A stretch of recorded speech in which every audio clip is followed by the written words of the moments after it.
Have you ever wanted to be a secret agent who is going after the world's greatest villains? Do you prefer to solve the problems rather by your intellect than by your fists? Would you like to test your memory and logical thinking? Welcome to watching VideoGaming Father's video review of a puzzle adventure game with hidden object elements from the world of super spies called Agent A Puzzle in Disguise. Will you find a catching story with surprising twists in the game? Are the charismatic main hero and ruthless main villain in the game? Will it properly tease your brain while solving well-thought-out puzzles? And don't these puzzles require robotic-like memory and deductive skills of Sherlock Holmes to be solved? Is the game atmosphere supported by the stylish audiovisuals? And is there still something new that drives you forward so the game won't become stereotypical soon? If you spend the next few minutes with my Agent A Puzzle in Disguise video review, we will find out together whether this game is worth your money and attention or not.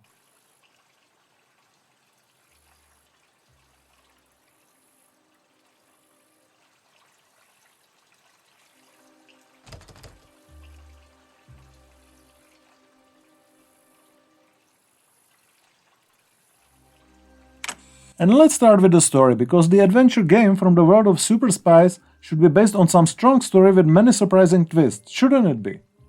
The player takes the role of Agent A, a secret agent assigned to catch a dangerous enemy spy called Ruby LaRouche that has been targeting fellow agents. Agent A is assigned a task to follow Ruby, then locate and infiltrate her secret lair. Once there, the task on the top priority is to uncover Ruby's secret plans. The game starts with the stylish intro where Ruby LaRouche stuns the waitress in the elevator to get her dress and take her place on the luxury boat. Once there, she uses a bomb in the bottle to blow up the whole boat and escape in her motorboat. Agent A is watching the whole scene with her binoculars. The thing is that not just many innocent people died on the boat, but there was also Agent A's boss attending some party. It was hardly an accident, and the whole cat and mouse game now gets the personal dimension. Agent A then follows Ruby to her secret lair, and the task to hunt down the main villain and rescue Agent A's organization, and maybe even the whole world, can start. Despite the serious main plot, the game is spiced up by the good sense of espionage humor, and as the story develops, it will prepare many surprising situations for you and drives you forward to see what comes next. So it definitely provides a good foundation for the game. Now let's take a look at how it is played.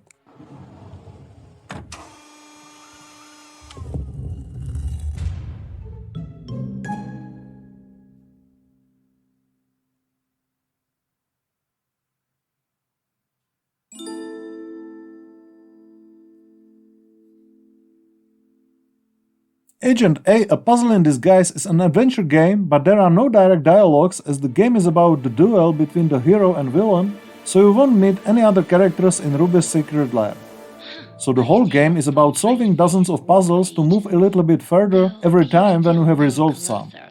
You see the game from the first-person look and move across the static screens where you can just move forward, back, or take a closer look at the interactive object or area of objects.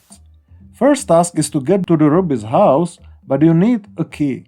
So you simply start looking for it in the hidden object style. There is a flower pot and doormat in front of the doors, so the first puzzle won't be too difficult. Once you are in, Ruby locks you in the house, so your first main task is to disable the alarm system to get out. But you need to resolve the series of small tasks before you are able to resolve the main one. So what kind of task will you be solving?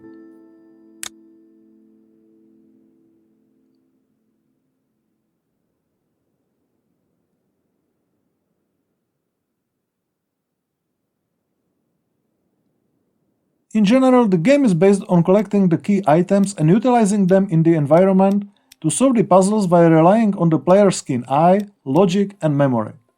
First type of task is to find some object or objects that can be used in some other place to activate or deactivate some mechanism that allows you to proceed further. For example, you spot that there is a key at the bottom of a giant aquarium with the sharks in it. You could hardly use the bare hands to get it out there, so you need to find a magnet that you can use to get the key through the labyrinth of artificial cliffs to the water filter where you can take it and use it to unlock the door that opened the path to the new parts of Ruby's house. You won't be looking just for keys, but also for various items that can be used somewhere to open something. This reminds me of a traditional hidden object game where you need to rely on your keen eye, and in the tradition of good old adventure games, you need to inspect each game screen properly to ensure that you haven't left anything unattended.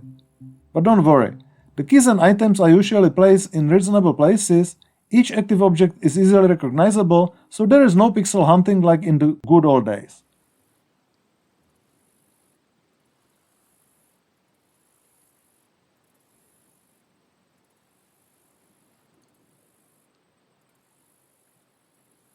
The second type of task is testing our memory.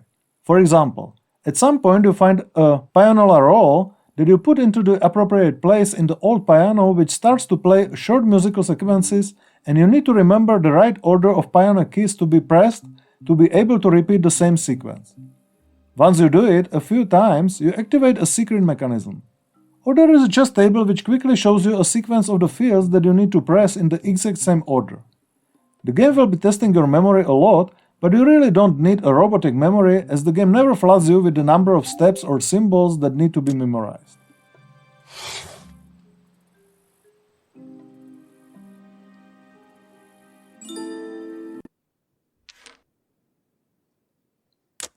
Third type of task is testing your logical thinking.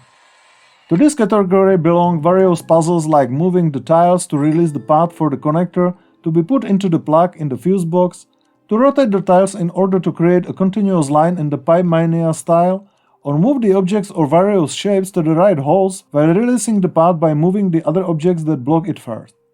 Again, they will test your logical thinking a bit, but they are not too complex to make you get stuck for a long time.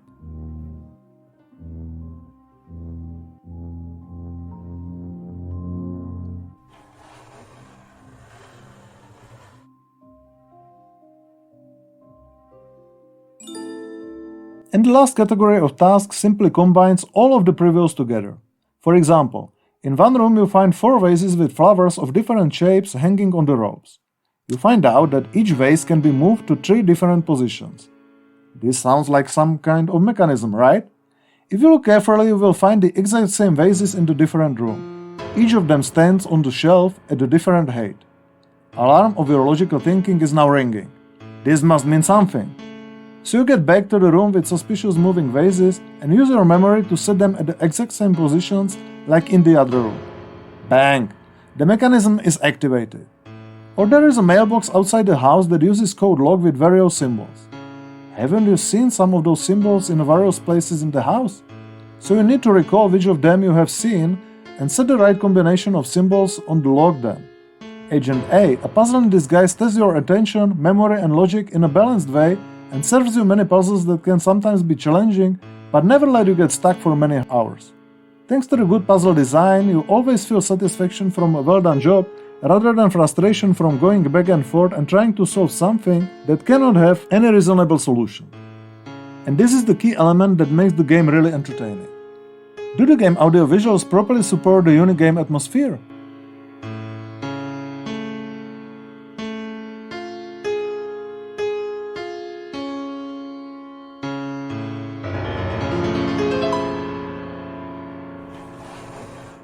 Don't worry, you won't be for sure disappointed by the game audiovisuals. Very stylish graphics inspired by 1960s art is nice to look at, undemanding to hardware resources, simple but still detailed enough, so all the objects are perfectly recognizable and such style perfectly fits the game atmosphere. It even reminded me of the style of a legend of the espionage genre. No one lives forever. Perfect choice. Music plays just occasionally, but mysterious tones like from the 1960s espionage movie highlights the game atmosphere. There are not many sounds in the game, but the ones, like the sounds of piano, flowing water or beeping when using keyboard to enter the code, are just as one would expect. Plus the fully dubbed voice of the main villain Ruby LaRouche with a cute French accent is a great bonus. I was only missing some dubbing with characteristic one-liners from the main hero of the game, Agent A. This would shift the game atmosphere towards perfection.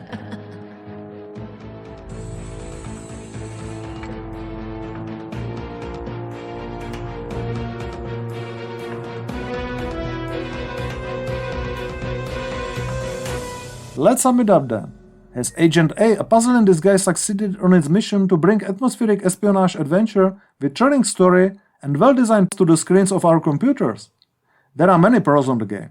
Catching story worth to follow, charismatic main villain, sense of humor, well-designed puzzles forcing you to use keen eye, logic, memory, well-balanced difficulty of puzzles, user-friendly controls, stylish 1960s-like graphics, music inspired by espionage themes, dubbing of Rubila Rouge.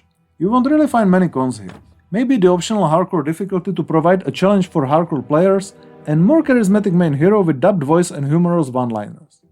The game cost almost €17 on Steam and GOG, which is quite a lot, but it's very often discounted even by 90%, and in such cases it's clear must-have. But if you want to support authors, you can buy the game even for a full price. It's worth its time. Agent A, a puzzle in disguise, delivers almost perfect 1960s espionage game atmosphere, spiced up by the charismatic main villain, well-designed puzzles where you need to pay attention to details and use your memory and intellect, and all of this wrapped up into great audiovisuals. Although purely a single-player game, I think that you will also have fun while playing with your family, and it's definitely a good game for training memory and logical thinking. I have really enjoyed playing this game in a style of one more puzzle to crack and I will go to sleep, and thus I'm giving it thumbs up, and VideoGaming Father's index A+ out of 10. Highly recommended. Thank you for watching this video review, and your support in the form of thumb up and subscribing to my VideoGaming Father's channel will help me a lot. See ya!